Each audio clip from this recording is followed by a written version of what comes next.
G'day, I'm Mark from Self-Sufficient Me, and I thought I'd give you guys an update, a much needed update on the quail hatching and how they're going. The goods, the bads, the don'ts, the do's, that type of thing. I'll make it pretty quick, so let's get stuck into it.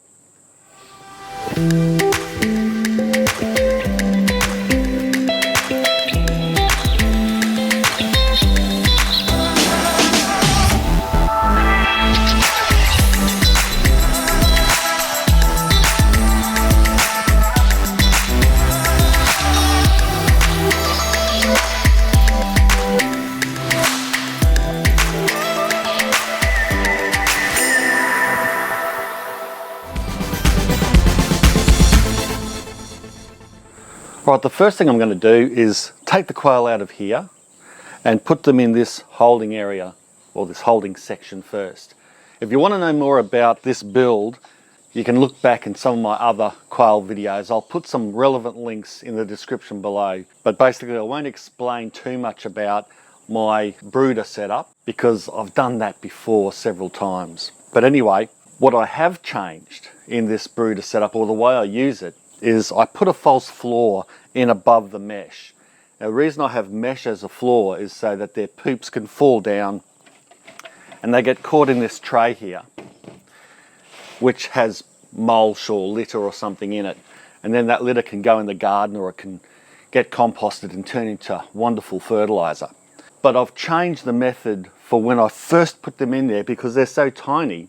I noticed that they were having trouble walking on the mesh. The mesh is 10 mil by 10 mil squared, and their little legs and feet were having a little bit of effort. Not that I'd seen much leg problems, but I just felt that they would do better on a false floor. So I just used a little bit of paper toweling and some sugarcane mulch as the base. And what I sometimes use is shredded paper from the office as well. We shred all our paper up, I can tell you. That comes in very handy as mulch on the garden. I like to compost it first though, or use it for purposes like this, or in a chicken pen or wherever. And then once it's good and composted down, after it's been used in those methods, then it's good to go into the garden. But anyway, I digress. So what I'm going to do is get rid of this false floor because they're big enough now, their feet are large enough, and they're able to walk on that mesh, no dramas. And then they can poop, it can go through the mesh, and it can be less mess and easy to look after. So let's just first of all move them into their little holding pen, so I'm not trying to work around them and them flying everywhere.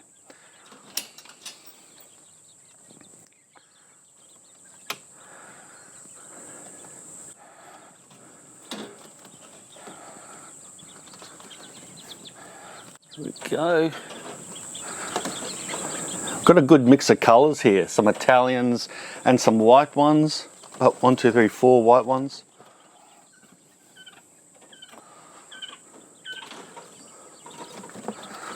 They're all growing nicely, they're all starting to get their feathers, and they don't need as much heat. I've turned the heat down.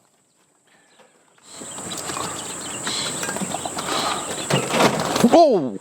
Oh, what a catch! Got him, yes! Do you see? Flew straight out. Oh! Oh! What a catch! Got him, yes! Do you see? Flew straight out. Well, you were lucky, weren't you? Well, I'll just shut that up so they can't fly over the top of that. And they can stay in there for 5 minutes while I change all this out. At the moment I've just got one drinker. I mean, there's only 13 birds, and I suppose I should talk about that right now. The 13 birds out of 36 eggs that I initially put in the incubator. A little bit disappointing. It's under half, obviously. So yeah, hatch rate under 50%. Not great, but not the end of the world. It's still another 13 birds, and I'm going to add them to my breeding stock. These aren't going to be for food or anything. These are going to be additional to my breeding stock because my breeding stock has been fairly depleted for the last 18 months or so. And now I want to build the breeding stock up and then start building more stock on top of that. So this is just a start, and you know, at the end of the day, you might find that you just do get a poor hatch rate every now and again. If I can get anything over 50% hatch rate, I'm usually fairly happy. Usually I get around 60 to 70% of a hatch rate out of all the eggs. If I get a 90% hatch rate, it's amazing and I'm wrapped. But that's just how it goes, really. I don't beat myself up over not getting 100% of my eggs hatch out. These quail now are 15 days old.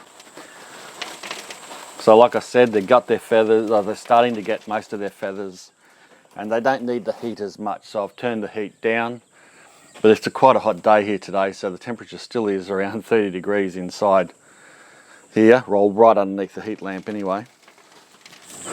Rightio, now I will pull this out.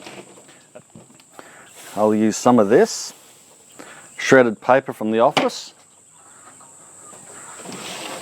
and just a thin layer because it will get poop in it. And I just want it enough so that it can collect the poop and soak up the wetness. Okay, right, that's perfect. Okay, we can stick the water back in, their feeder back in. I might give them another feeder actually.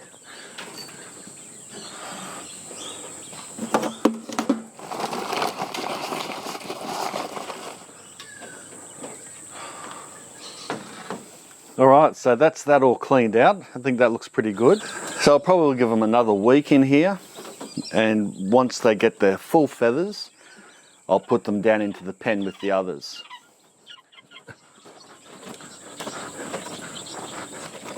So overall I was pretty happy with the Borotto Incubator. Worked pretty well.